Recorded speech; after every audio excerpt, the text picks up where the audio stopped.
Another part of the digital control system, this is something we've used for quite a while, and anybody who's been in a classroom is probably aware of this, is a scheduling system that we have for classroom schedules. Every class that's held on campus is scheduled through a digital control system.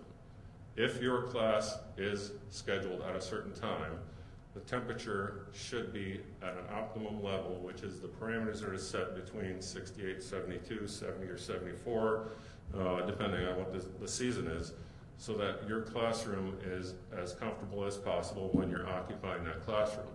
When it is unoccupied, there's an unoccupied mode where the parameters are much larger. They might be 55 and 90. So if the building is unoccupied, the room is unoccupied, the temperature is going to vary in that room depending on whether it's in use or not in use. We also do the same thing with office scheduling. So people aren't here in the evening, those offices go into the unoccupied mode. Again, temperature is either lower or higher depending on summer or winter. Large-scale energy savings there. And when the campus is on a holiday, we have a holiday mode that basically puts the entire campus into holiday mode. That's all in unoccupied mode with the very larger parameters. What we've also done is install CO2 sensors in some of the larger buildings, which would be larger spaces. We'll probably install one in here shortly. We've got them in the gym, IDX Global Business Center. What that does is takes CO2 reading from CO2 that everyone emits in the room.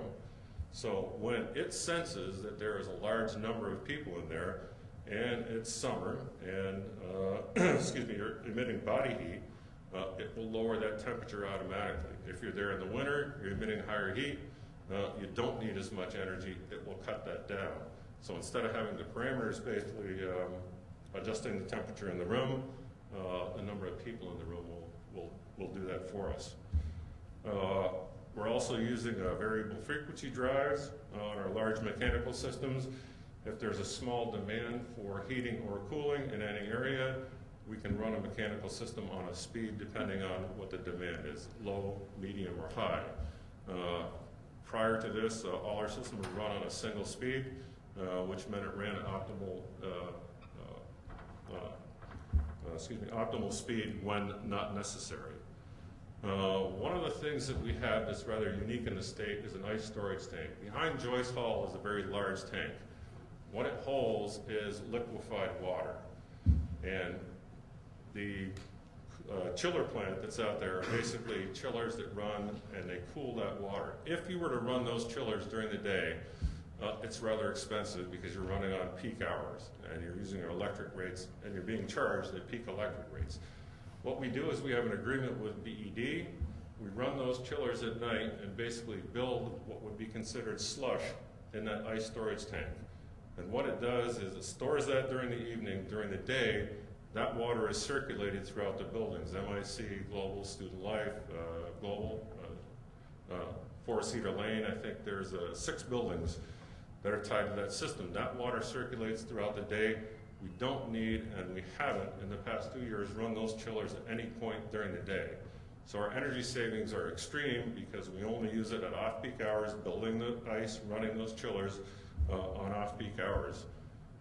One of the things that we had there was a ethylene glycol system. This is basically a hazardous material, much like antifreeze would be in your car. And so we started talking to people to try to find out what we could do about eliminating that from our system, because the last thing we wanted was a hazardous spill. Well, we went to the engineers, talked to the engineers, and found out that the energy loss by replacing that with propylene glycol, which is water-based and ecologically friendly, was not enough to make us reconsider. We took the ethylene glycol out of that system, replaced it with propylene glycol, and no longer have a hazardous waste possible spill on our hands. We work extensively, and not exclusively, but extensively with Efficiency Vermont, with Burlington Electric, and with Vermont Gas. We take advantage of efficiency options that they offer to us, as well as very large rebates if we're involved in most of these energy projects. So a lot of times these are funded by the companies that are actually doing business and selling us in that case Vermont Gas or Burlington Electric, the actual energy that we're consuming. Building envelopes to us in the physical plant are extremely important, and that's something that myself and David and Marvin Williams, who is the maintenance supervisor, have been very proactive on. And just a little story, with the recent construction of Lakeview and Adirondack House, we had what is a blower door test and an infrared picture taking. And what it does is take a look at the structure, find out if there are any cold spots, meaning if there's any air leaking out of the building, how tight the building is. Vermont Gas was so impressed with the building that they would like to use their infrared study as a model study for their company. So that building, I think, is something, and I think it's apropos that we thank David for that construction and working hard with the contractors to make sure that that is as energy efficient a building as we could possibly get. Now, if all the students open their windows in the winter, it's not airtight. Doesn't help. David touched on earlier about the IDX green roof, and there are basically 3 specific benefits of the green roof. And David talked on, of course, keeping the building cooler in the summer and warmer in the winter. The thing that he didn't mention, and this is a big consideration for the city of Burlington, is stormwater runoff. Any new construction needs to go through a stormwater permitting process.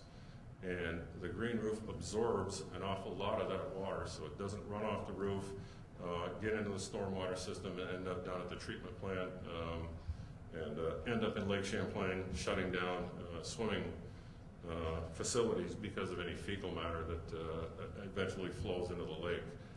Our process is to try to build a very large retention tank on the Perry property lawn to try to treat all the stormwater that we get off the hill.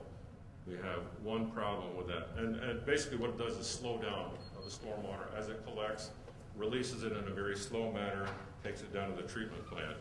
What happens now is that we don't have a separate water and sewer system. All the water goes into one system, ends up down at the treatment plant. In a very heavy rain, it kind of overwhelms the treatment facility. They're not able to handle the amount of water that's coming down there.